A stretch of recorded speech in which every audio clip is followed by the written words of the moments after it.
Good afternoon, everyone, and thank you for joining this webinar today on the hot topic that is mental health and wellbeing.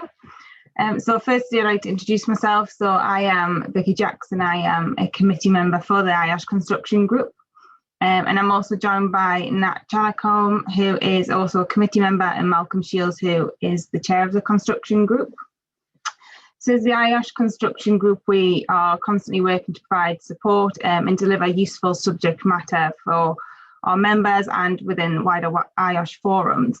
We've actually had a few requests for webinars on mental health. So obviously after the last year of living through a pandemic and having our own challenges and stresses, it's actually a really good time to talk about mental health as us as businesses and individuals, and the proactive approach we can take in managing mental health and promoting positive wellbeing. So today we're lucky to be joined by Martin Lockham from Mates in Mind. Mates in Mind are a UK charity that aim to raise awareness about mental health, help address the negative stigma attached to poor mental health, and promote positive wellbeing in the workplace. And although they will work across all of our sectors, construction is their main focus. They began their journey in 2017 and they've had a really successful journey on promoting a positive culture change relating to mental health within the industry since then. But obviously having webinars like this today helps us continue on that journey.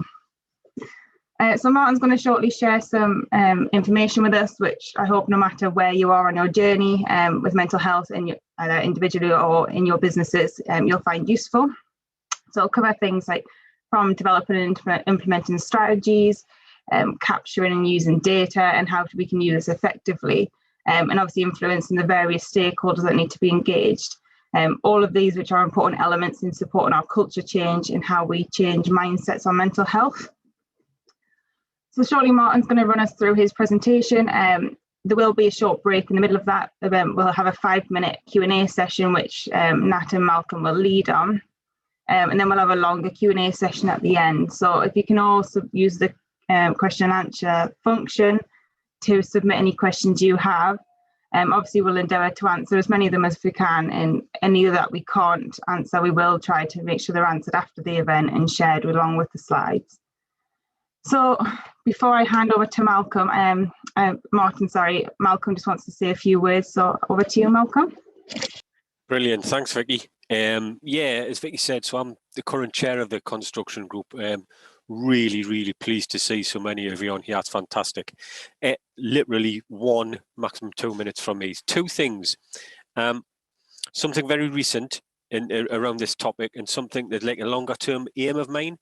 I worked on the tools at a young age, and I remember sitting on a construction site on a Monday morning around a table with 10 to 12 other guys, unfortunately male dominated industry at that time.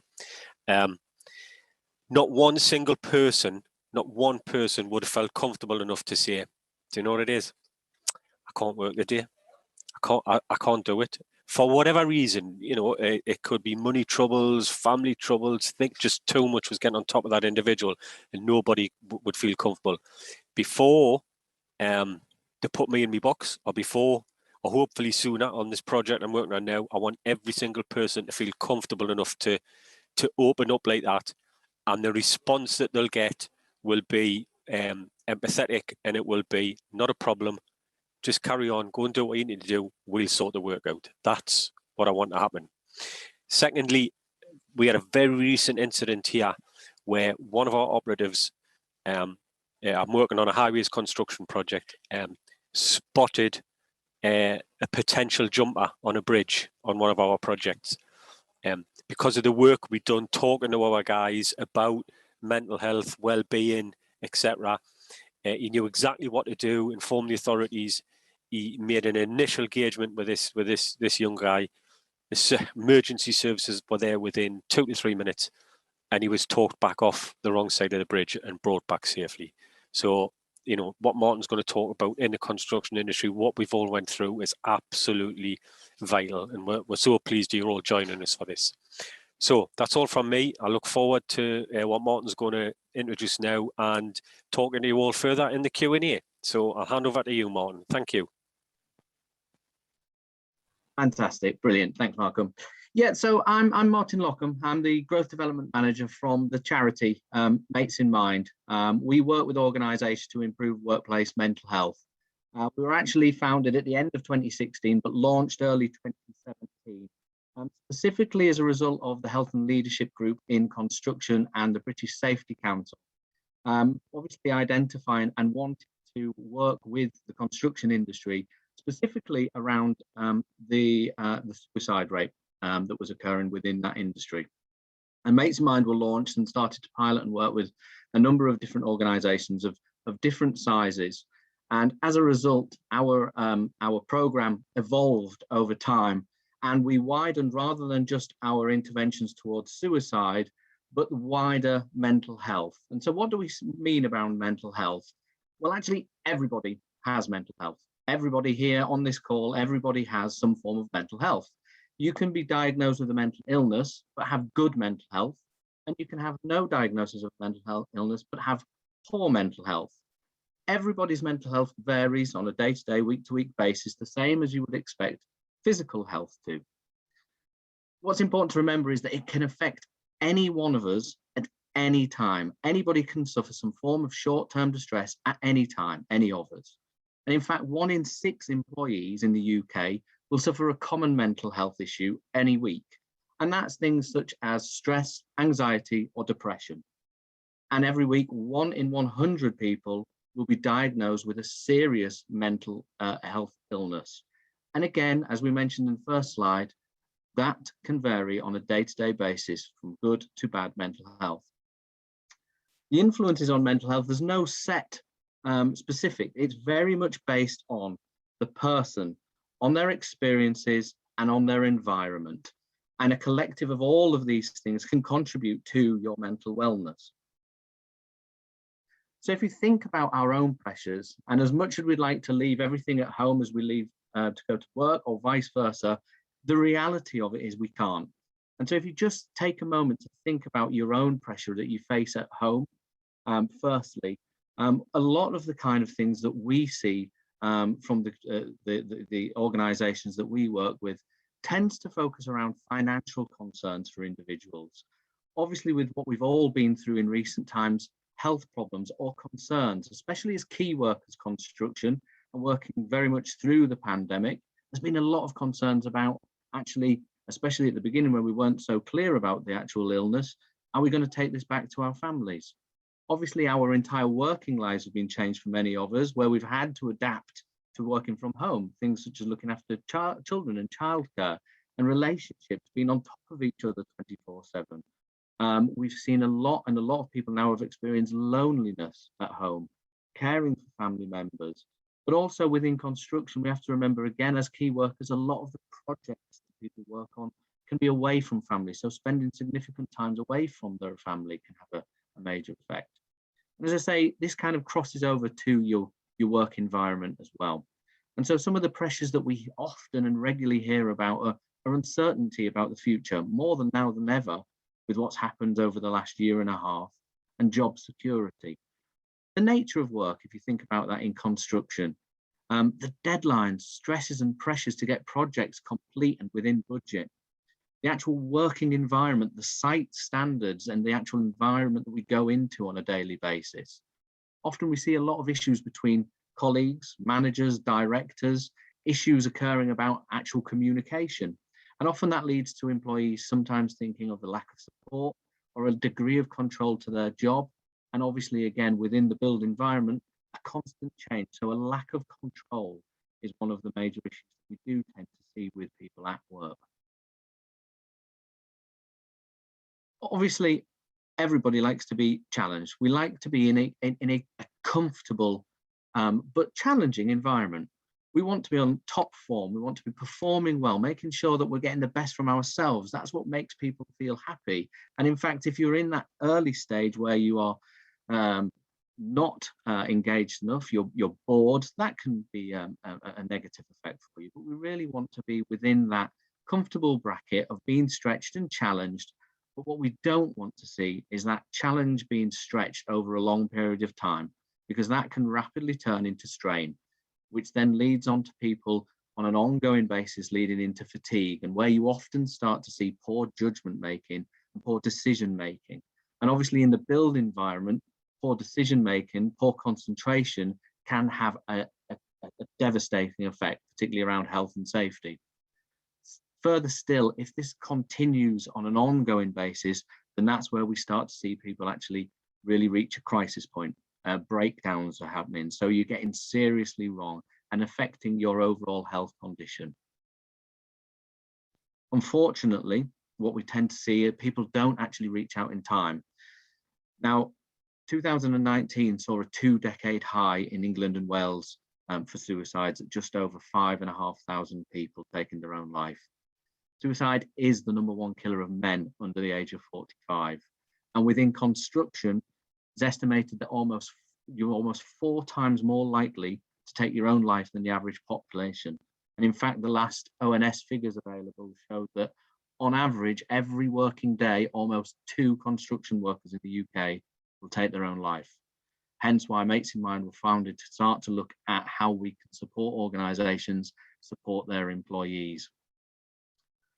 One of the things that is noticeable is that actually only 27% of people who have taken their own life have been in contact with a mental health service or professional in the year before, which alludes to the point that actually people aren't talking about the issue. People are suffering in silence. They're not actually reaching out and having those conversations before they've reached this critical stage. And often, as we say, they feel they've got no alternative and they've not actually spoken to people about their issues. You can't get through a webinar, unfortunately, these days without mentioning COVID. And the Centre for Mental Health did some research midway through last year, and they estimate that around 500,000 more people in the UK may experience poor mental health as a result of COVID. And as you can see from some of the statistics that they put out there, people are reporting increased levels of stress in what was an already stressful environment. People are reporting greater levels of anxiety, emotional exhaustion. People are more irritable. And overall, 42% of those surveyed actually reported an overall decline in their mental health, which obviously, as we start to approach whatever the new normal might be, this is why there is a lot of talk about mental health and how we can support people going forward. Perversely, COVID has actually benefited mental health charities such as ourselves, because awareness has been raised. People have been more able to talk about their experiences because it's been a shared experience for all. So it has helped in raising awareness, but now it's really a case of what can we actually do to support organisations and their employees. This has been confirmed by a recent report by Unite Reps, who've actually shown that through COVID, they've seen a 65% increase in the number of issues related to mental health reported to them. So again, in the workplace, it's very prevalent that mental health is now becoming a real issue that organisations and employees and employers need to address. Of course, we've spoken about the moral case. Nobody wants to see anybody suffering, and that's one of the good things that we see as a charity now. The days of organisations saying it's people swinging the lead seem to have gone. People genuinely want to support their employees. As we've reported, 1 in 6 people are going to suffer some form of mental health condition, stress, anxiety, depression, usually within the course of a week. And in fact, the HSE report that 54% of all working days lost can be attributed to those stress, anxiety, or depression. And so it's a major, major issue. And if as a business, we can become preventative rather than reactive to these issues, we can actually get people more engaged with their work, back into work, and keep them in work for longer, which obviously helps our productivity. Poor mental health in the UK cost employers around £45 billion per annum, a huge sum of money for us to start to address. But again, as with the previous slide in regard to individuals, we see that people aren't particularly comfortable in talking about the subject. Perhaps there isn't the open culture that we want with all these organisations as yet, and it's estimated 60 to 90% of employees will give a different reason for their absence. Rather than reporting stress, anxiety, or depression, they could report to their employer a bad back or a flu, for example. A recent CIOB survey actually conducted across over 2,000 construction employees found that over the course of a year, Almost 100% of employees have experienced some form of stress. Almost 90% experienced some form of anxiety. And again, over 90% felt overwhelmed at some stage. As we've already touched on, 95% of employees experience poor concentration, which on a building site can have devastating consequences. The work environment, which we touched on earlier as well, is really critical to people's happiness and well-being at work. And we can see that obviously stress within the issue is a major problem, especially around time pressures. 94% of employees say they've experienced some form of stress as a result of that. The other thing that we can see is 70% have experienced some form of level of stress due to poor communication, often between foremen, site managers, and their employees. So communication really is a key point with people.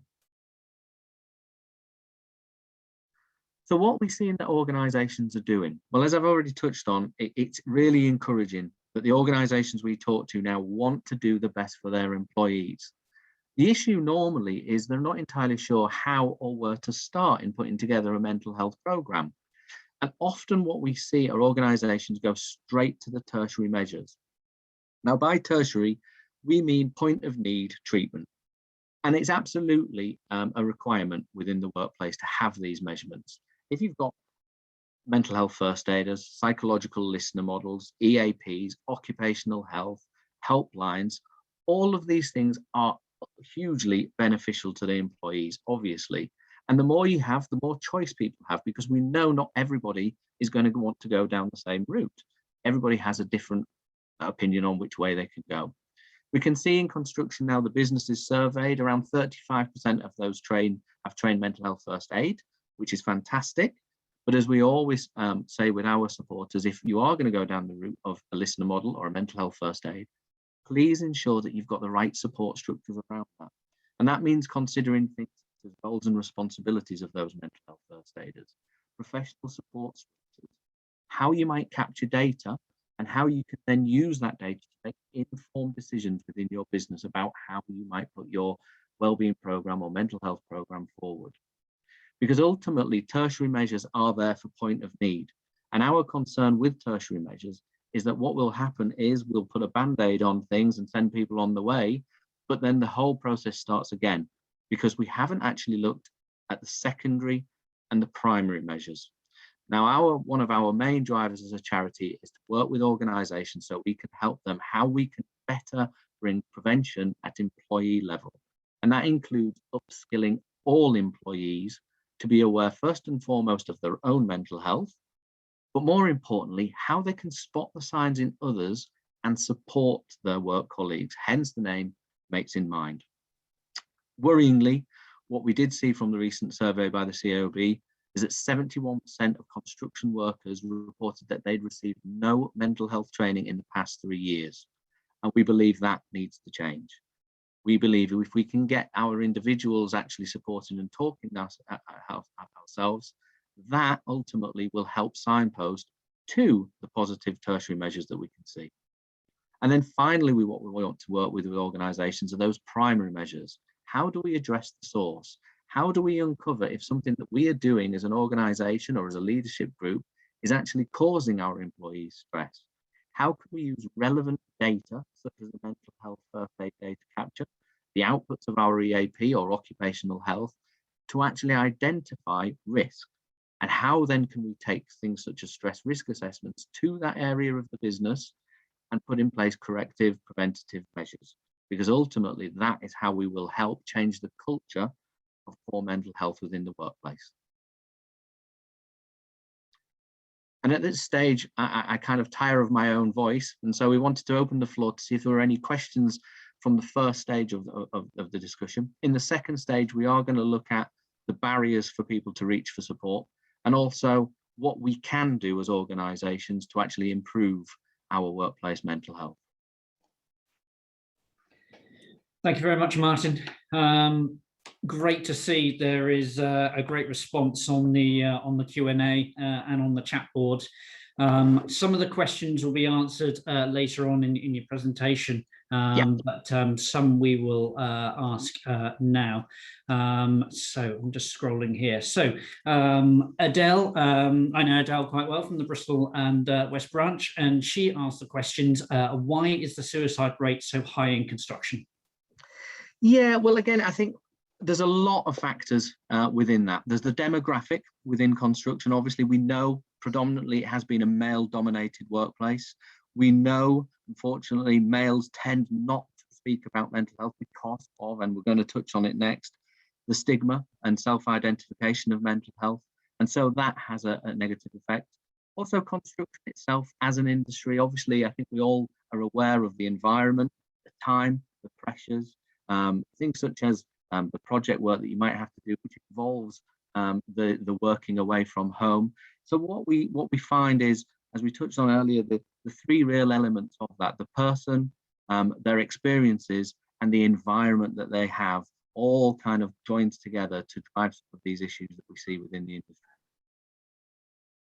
Okay, that's good. Thanks, Mark. There's a question, interesting one from Dale Banham's asked.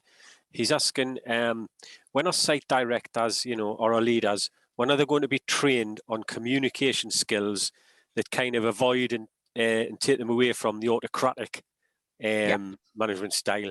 And when can we, to kind of readdress those to more listening and softer approaches?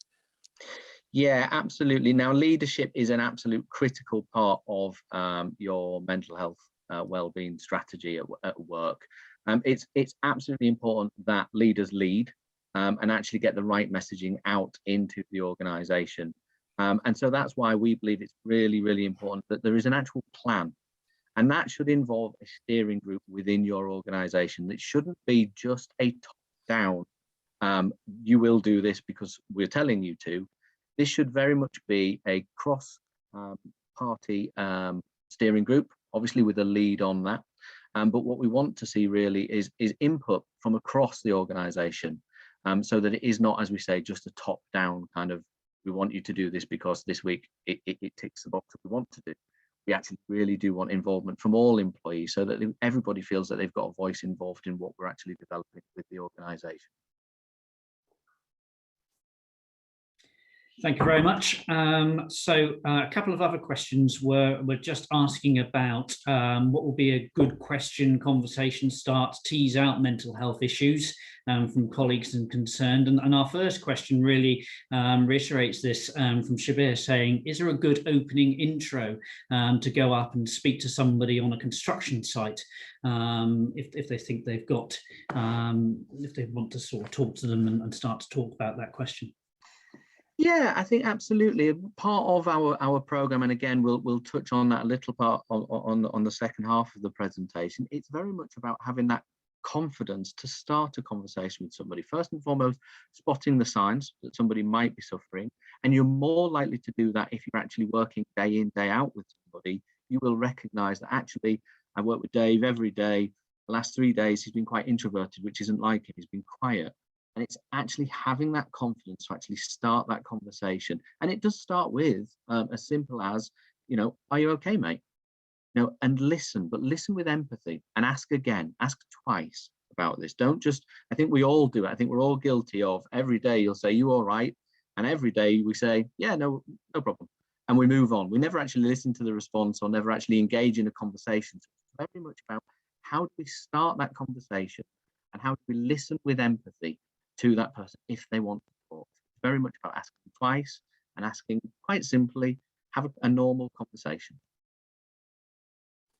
Okay, Mark, are you happy to go on now, or would you like another question? Yeah, absolutely. Yeah, no problem at all. So if we move on into the second half of it. So basically what we've just seen, obviously before the slight break there, was what organizations are doing. And a lot of those, as we said, tends to be the tertiary measures that we go straight to.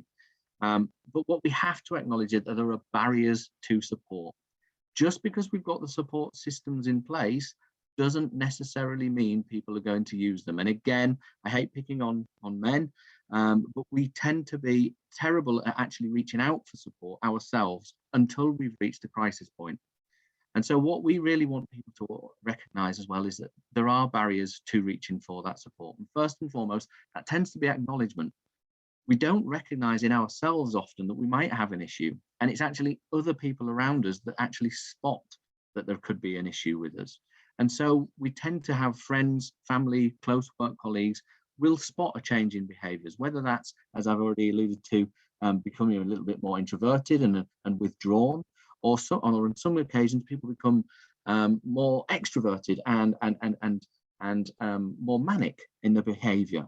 And so really it's about how do we spot signs in people so that we can reach out and start that conversation and not leave that person to actually seek support for themselves, because often they don't recognize them in themselves straight away. Secondly, obviously, is stigma. And this is a major issue, especially, again, for construction, the stigma of actually speaking about mental health.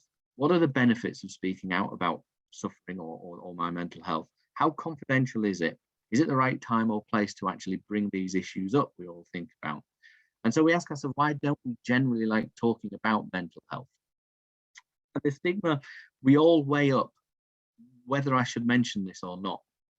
There are pros and cons, we think, in both of these. If I disclose, well, the pros obviously are that my behaviors are going to be better understood. I'm actually going to get the support that's needed or that we've got and that's provided. And people are going to be a little bit more empathetic towards me and understand better. But then at the same time, we weigh up. But if I don't tell people, then I get to control. I get to retain confidentiality. It's going to minimize the stigma. I'm not going to be pigeonholed. I'm not going to be humiliated. I'm not going to be a butt of jokes. And also, would my career prospects remain unaffected if I don't disclose it? Similarly, from a cons, we think, well, it could be career limiting for me. I'm going to be attached to the stigma, the mental health stigma. There could be reprisals for me. But again, then we think about that, you know, you have to keep up the pretense. You have to keep acting even though you are suffering in silence. And ultimately, you don't get the support, and ultimately it gets worse. And so we've really got to think, how can we start to get people to open up and overcome this stigma? Organisationally, there are a lot of things that organisations can do. And that starts for us with the mental health at work commitment, the 6 core standards. So it's not just a day's training. It's not just a poster on a wall. We want organisations to really prioritise mental health at work. We want senior ownership to make accountability, board level accountability. We want people to routinely monitor mental health and well-being at work. Seek that feedback, as I mentioned before, from your employees. And more importantly, put a plan together. The number of organisations we speak to that don't have a plan in place. They have a sales plan, a build plan, financial plan, but very rarely do we come across an organisation that say, yep, we've got a 3, 4, 5 year mental health and wellbeing plan. So please think about a plan, because that helps us dictate where we want to go. We really want to build positive work design and cultures. So that includes having good physical workplace conditions, seeking that employee feedback to that again, always looking for the culture. How can we improve the culture of our organisation? How can we promote an open culture around mental health so that we almost give people permission to talk about mental health? It becomes, for want of a better saying, normalised. In the same way that it's normalised to discuss physical health, we should be in the same position around mental health. And that includes challenging stigma and raising awareness, empowering employees through things such as champion models to be positive around mental health, and encourage two-way conversations at all stages of employment. So yes, between employee and employee, but manager, employer, and senior directors of the organisation. Obviously, we want to see increased confidence because it is often that first step that people are worried about. What am I going to hear back, and how will I deal with that? So we want every staff, every member of staff to have a minimum level of understanding of mental health, their own, and spotting the signs in other, not just a small cohort of people. Because if you think about it, if you're a larger organisation and you've got a pool of mental health first aiders, but I'm suffering and I've never spoken to one of those mental health first aiders in my life, is it likely that I'm actually going to reach out to that person? Not particularly. So if we can include everybody to be upskilled, then that's a real benefit for the organization. Equip them to have those conversations.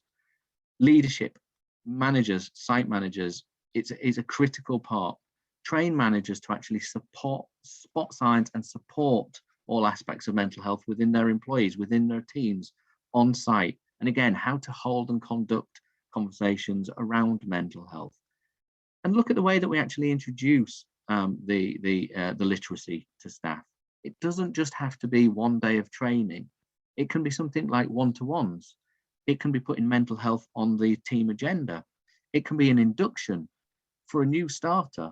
You can introduce mental health from day one to say that as an organization, it's absolutely okay to discuss these things for us. We are an open culture around mental health. Provide those tools, so the posters, the flyers, the toolbox talks. There are so many free resources available now to everybody that we can utilize those and really make a campaign that's ongoing, and not just for one day of a year or for a week of a year, but ongoing communication around key issues, whether that's financial well-being to support those employees, as we touched on earlier, or whether that's about starting a conversation. Keep mental health at the forefront of people's minds. And then finally, we really want employers and employees to track metrics. Let's have a look at how our program is working. Let's use informed data to make informed decisions about what we're doing and why, because that's so important. And then obviously from a sector perspective, let's talk about this. Let's let our external customers know what we're doing and how much we care about our employees. Because again, that's a great way of showing that it's not just our own employees, not just our own organizations, but the culture of the entire sector needs to change around mental health. And that's one way to encourage that happening. Ultimately, though, we all have a part to play. From the MD of an organization all the way down to the subcontract SMEs and self-employed. Everybody can be part of the front line of worker well-being. We've all got to take personal responsibility, and we can all support each other. We believe that every employee has the ability to start a conversation. Everybody can do it. You don't have to be a trained professional. You can use open questions. Everybody can listen non-judgmentally, and you're not there to solve a solution or provide a solution. You want to listen empathetically, provide comfort, calm, and then direct that person to where they can get the relevant information and support. And so, as we spoke about earlier, if you are an organization with an EAP or with occupational health or mental health first aiders, if employees are aware of who and where they are, then they can take that person they've had the conversation to and signpost them to that point. And so we encourage all employees to understand how they can support each other through starting a conversation. And as we said, there's personal responsibility. It's great, we all like looking out for others, and by proxy, we often want to learn about others and how we can support others because it actually helps us. But it's important we look after ourselves as well, and there are things that we can do for that. So obviously drinking sensibly, eating well, keeping in touch with friends and family, and keeping active. There are a number of things that we're all aware of as to how we can support our own mental health. And it's really important that we take personal responsibility for that as well. So mates in mind, what do we do with organisations? Well, the very first thing that we understand is that no two organisations are the same. We don't just want to give a day training or a poster. We really want to understand what that organisation is doing from a policy procedure perspective, but also what they've got in place to support their employees, be that psychological list models or their EAP. And if they're working for those employees, we then work with the organisation to actually design, plan and implement a programme that is informed on that assessment. So it's actually more relevant to your business and your people. From that, we can then make sure that we've got relevant intervention and support infrastructure. And so, for example, if we are going to use mental health first aid, let's make sure that we optimize it. Let's make sure that we're doing all the right things around the mental health first aiders so that actually they are being optimized, used well, and are helping us make informed decisions on our program and our program management. And then finally, we work with organizations to monitor, review, and capture how all of that information and how the program is in developing. And if we need to tweak certain areas of it, then we can do that so that we've got a long-term plan that's going to improve the culture of an organization and our way of working with mental health. Mates in Mind, as we mentioned, as a charity, have worked predominantly with the construction sector now for the last 4 or 5 years. And so obviously we've built up a whole host of resources, whether that's organizational cultural change, through to training and awareness sessions from starting the conversation, or upskilling line managers to know how to support employees. Once we've understood your gaps from that initial assessment, we can then work with you using our tools, resources, and expertise to actually help you fill those gaps and make sure that your plan is covering all of those core 6 standards that we want to see in the workplace. And ultimately, what we want to try and do is work with organizations. So those tertiary measures that I mentioned at the beginning that we do see, we take those reactive to issues and events with minimum legal compliance, with policies still in development or a plan yet to be actually developed, and work with the organization so that we build a more mature approach to workplace mental health, which then includes using those data sets, a vast array of support services that are proactive in intervention. It demonstrates your leadership, and obviously it improves mental health literacy throughout the workplace to support each other and build a real peer-to-peer program. Finally, I've done a lot of talking today, and obviously I've given a lot of statistics and numbers. I wanted to play a video to end on. This is Chris's story. Chris has worked in construction for over 30 years now. The video does make reference to suicide, so please be aware. We'd like to thank the Wiles family for approaching us and asking us to work with them in raising awareness of mental health in the industry. My dad was a good man. It's a hard question. What was he like? He was a beautiful child. He was easy to talk to, very easy to talk to. He loved football. He loved Chelsea. I support Chelsea because of my dad. Yeah, he was just a brilliant lad. I've got to say that, he was brilliant. Everybody would say that he was so laid back.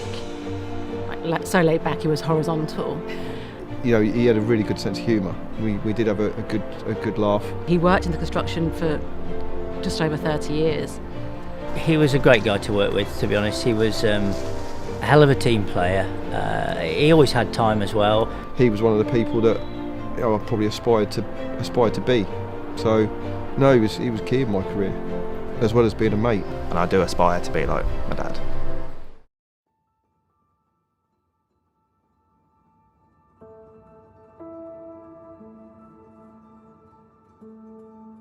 The project he was working on was going into the next stage or phase of the construction. He just changed his whole attitude. He just wasn't sleeping. He was so ill. I went back to uni and I said, just keep me up to date. And I thought when I come back for Easter, he's going to be back to himself. And Easter came and it was horrendous. He started to feel that he couldn't manage the workload. Because he was in sort of our office at the time, and we sort of talked about it, and Chris opened up to myself and Frank, and we were quite surprised how his demeanour had changed, and some of the things that he was taking on board, how it was affecting him. It wasn't the Chris we knew.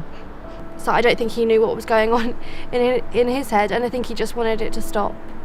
He just wasn't the same man. He wasn't. He was so stressed, so under pressure, so ill, because he would never have done what he did as the old Chris.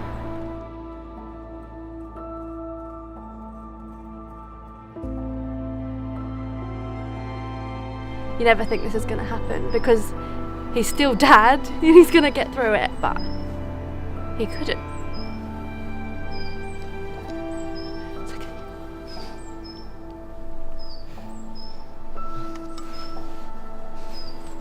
I can't describe how much I loved him. He's the only person, the only boy, but the only person probably as well, made me cry. And I cried. You know, you don't expect to lose a child. It shouldn't happen. There's no description in losing a child. It should never happen. Nobody saw it come in, really. It was a shock, difficult to sort of like comprehend and to come to terms with, but real shock. Yeah, such a shame, such a waste. Other families don't have to go through what we're going through. We'd like to save them from going through it so that mental health or stress within the workplace is dealt with. With Dad, it was the stress that led him to not sleep. He was so worried, so consumed by the fact that he was going to lose his job, and he was never going to. It was the irrational thoughts that were coming. If it could happen to Chris, that's the bit that doesn't compete with me. If it could happen to Chris, it could happen to anybody else as well. If people can sort of understand it can happen to anybody. If they feel that their workload is making them stressed at work and at home, and they're starting to feel that they can't manage it, please do approach someone. Just to reach out before it gets too late, because obviously my family's experienced it and it's the worst thing anyone could ever experience. An awareness or an awareness training will help, and it's much better to reach out to someone and find it was nothing you needed to do. Companies need to be aware of what is happening, and the stress can kill. Does kill. Because it was all so sudden, if it can happen to him, it can happen to anyone. And that's without scaring people. I think it's a really important message, and that's why you should really ask for help. You're not a weak person. You're still the same person. Just need a bit of help along the way, you know?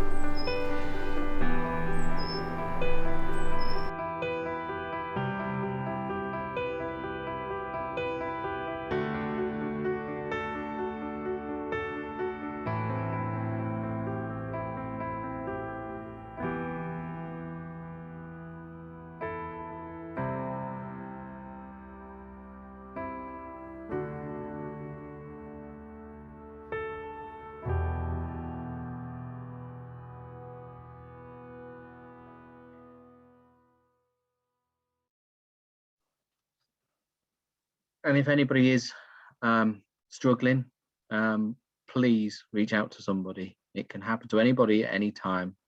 Anybody can suffer from mental health issues at any time. There are a number of helplines you can reach out to, got shown on the screen now. Also our website at matesinmind.org. But please reach out and talk to somebody. And if you think that somebody is struggling, please reach out to them and ask how you can help them. And that's Mates in Mind, what we do in the construction sector. So thank you ever so much for having me today.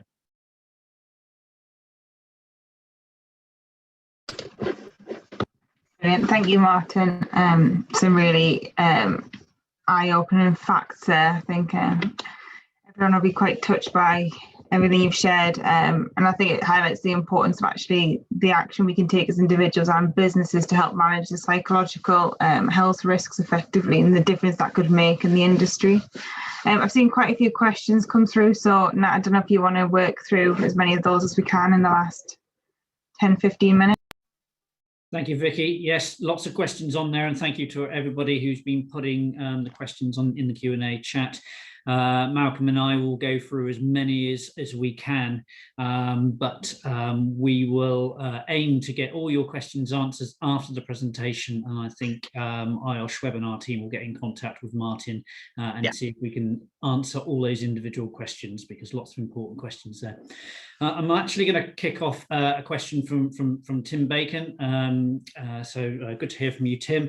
And he says, "Hi, I've recently experienced a colleague taking time off for stress. The co-workers rolled their eyes and accused him of jumping on the mental health bandwagon.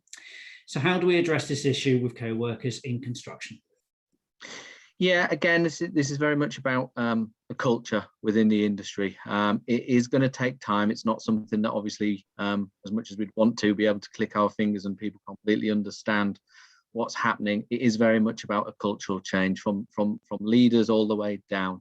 There are going to be, whilst there are those voices, those doubters, those people that question these things, there are also going to be people who champion the work that you'll do around mental health. And it's really important to get those champions engaged and raise the awareness and understanding as to why it's important that we talk about these issues.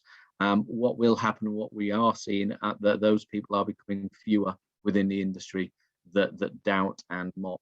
And so it is, as I say, a cultural change that won't happen overnight, but we've just got to keep reinforcing our message and doing the right people, doing the right thing for our employees. Yes, thanks, Martin. And I think to challenge as well, I would add, don't be afraid to challenge that kind of behaviour as well. Martin, there's a couple of questions here that are because they're kind of linked. Yeah. So we've got a question from Nicholas, who asks about what's the best strategy for an organisation that's wanting to push kind of a new mental health awareness campaign. Where do they start?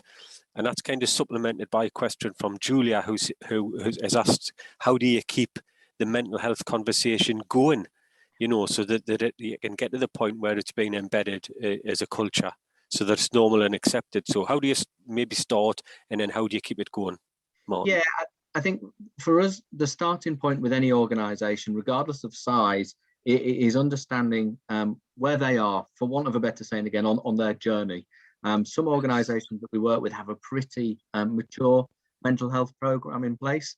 Some organisations have nothing in place at the moment, and that's completely fine. But what we encourage organisations to do is kind of self-reflect, and we do that through the assessment work that we do with them. The output of the assessment that we do with organisations is a recommendation report. So we actually look at what you have, more importantly, what you haven't got, and then we'll make the number of recommendations as to how you can start your programme. And it can be simple things such as having a steering group, having a lead. It could be such a simple communication as, we are supporting a mental health charity because we're going to get this, and that's going to form our plan. So an initial communication, so that your employees know straight from day one, this is what we're doing, why, and we believe in you. But then critically is having that plan.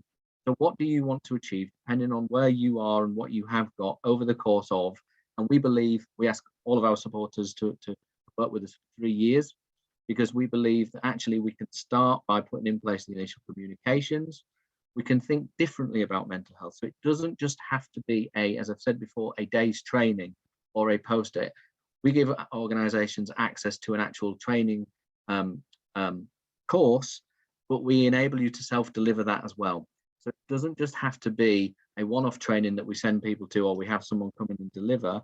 You can actually use this as often as you want, and as often as you need, really, and incorporate into things like one-to-ones. Have it on inductions, have it on agendas. Make mental health be part of the agenda. So it's not just an afterthought or something during, as I said, 1 week of the year. It's ongoing. Change communication. Remember how you communicate with people, especially in construction. The number of organisations that we speak to who tell us they've got an EAP, but then when we start to actually delve a little deeper, the EAP details are only available on the intranet. And so the guys on the site never even know that you've got an EAP, so never are going to access it because they just don't have visibility to think about your communication strategy. How can that align? How can we make sure that we're reaching the guys on the site? It might be that we actually need physical materials. It might be that on the physical signage, that we incorporate mental health into the physical signage as well on site, so that we've got a list of helplines, we've got our EAPs, we've got our first aiders details available, so people know who and where. The other thing with having your own delivery of a learning and development program is that you can start to use your network of champions so that they become a bit of a face and promote the work that you're doing. So I would say very much first step is understand yourself and get a plan, and then it's reinforcing. So it's reinforcing through education and awareness, communication, and upskilling, things like managers and leadership cultures. Thank you. A question from Billy Rowan now, and he's asking about other industries. And he basically asks, what can the construction industry learn from other industries to reduce the number of suicides and generally improve mental health in the UK? Yeah, it's a really good question, actually, because we have started working with a number of different issues. Now, actually, construction, I believe, or we believe, are one of the industries that are really leading the way in regard to actually raising awareness of mental health and the action that they're taking. I think we work with transport and logistics, and what we're seeing there actually is that they're at quite an immature stage of their process at the moment. I think what we try to do, again, when we are working with organisations, is actually benchmark against other organisations and across the sector, so that we can see where you are as an organisation across the sector and how we can try and work forward from that. But without question, there are going to be lessons that we can learn and that we can improve on. But obviously, construction is its own. It's got its own issues that we need to address as well. Brilliant, thanks, Martin. Crikey, some fantastic questions. I wish we had another hour. Yeah, interesting one, Martin, from Julia. Julia was asked sort of, how do you track key measures and what kind of data are you capturing? Yeah. So you can start with simple things. So obviously, once you've got a plan, the steps that you actually have agreed as part of your plan, that they're being achieved. You can then do things such as pulse surveys with the employee. So it can be around engagement. It can be a starting point at the beginning of your program to find out how your employees believe as an organization you address mental health. So it might be that actually from an engagement perspective, they're only about 40% confident to talk about it in an organization. Then obviously what you want to do is measure over the period of time the work that you are doing and investing. Is that having a positive effect? The next time you test or you run that survey, are you near a 60% with people understanding mental health issues within the organization? So there are a number of different measures you can do there. You can also look at things like your absence data.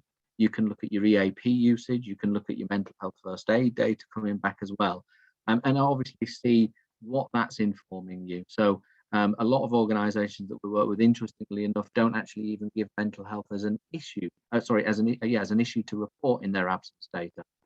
So is that something that people would feel comfortable actually reporting to you culturally? So again, it's something to think about. So you can look at that data and capture how that's happening. Now, obviously, you've seen the HSE report that 54% of absences are stress, anxiety and depression. So if you've got no data at the moment, you might actually see that your absence recordings of mental health issues increases short term as people become more comfortable actually revealing those. And then obviously what that enables you to do is take all of that data and actually start to drill down into areas of focus, start using things such as stress risk assessments in specific areas of the business. Obviously, you'll have them at an organizational, perhaps a divisional level, but it's also good to look at those from an individual level as well. Thank you very much.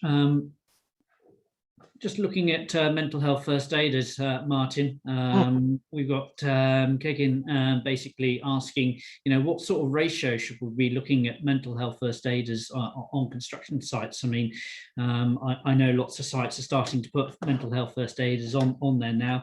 And is this something that we would like to see, like the first aiders, and have a ratio in place?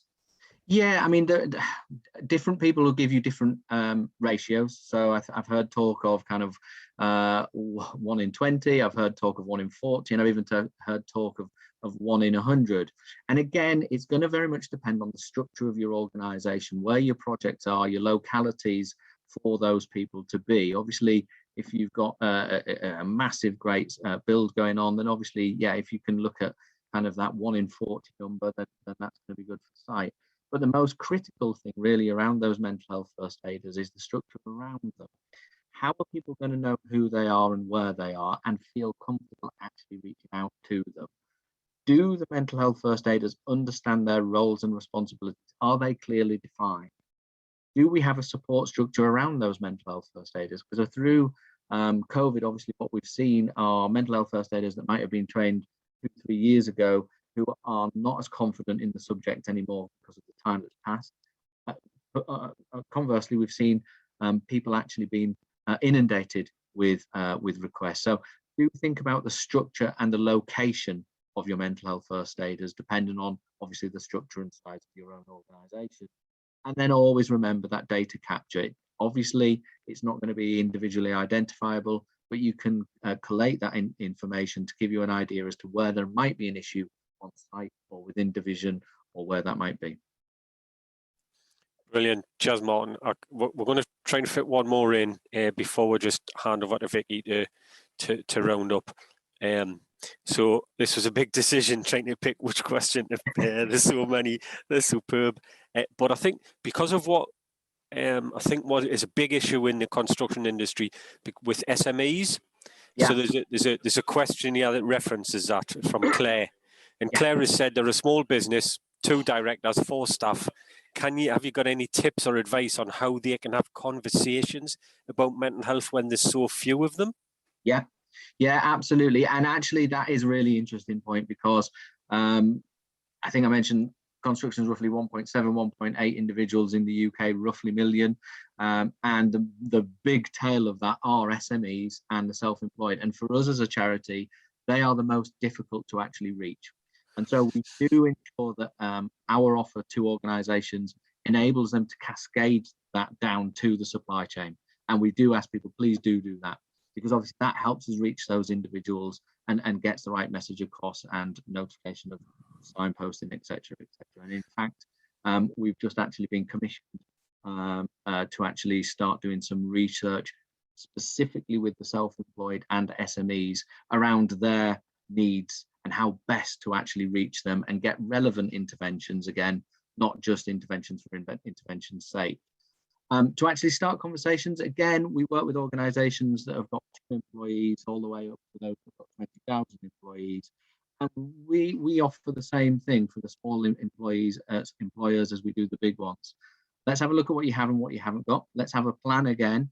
But it's very similar in that use communication, use materials, use things like the start the conversation so that you almost standardize it in the organization the same as you would if you were a larger organization.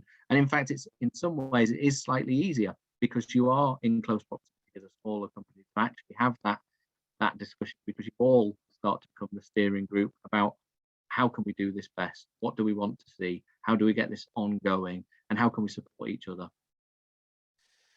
Okay. Cheers, Martin. Thanks for that. But that kind of, apologies to everybody. We'll kind of have to conclude it there in terms of the questions. I'm just going to hand over to Vicky to round up. Thank you. Yeah, I just want to thank you, obviously, Martin, for joining us today. You shared some fantastic tips and guidance, which I'm sure we can all take away and look at how we manage mental health and wellbeing in our own organisations. As we've kind of said, we'll share the recording and the slides and the question and the answers from today. If anyone does want more information, obviously there's some great resources on the Mates in Mind website. And there's also been the ISO 45003 standard released this week, which has some practical guidance in for organisations on how we can be proactive and help protect our psychological wellbeing for the workers. So yeah, I'd recommend taking a look at that. But no, thank you again for everyone. There's been some fantastic questions and engagement. So yeah, thank you to everyone, and I hope everyone has a great rest of the day.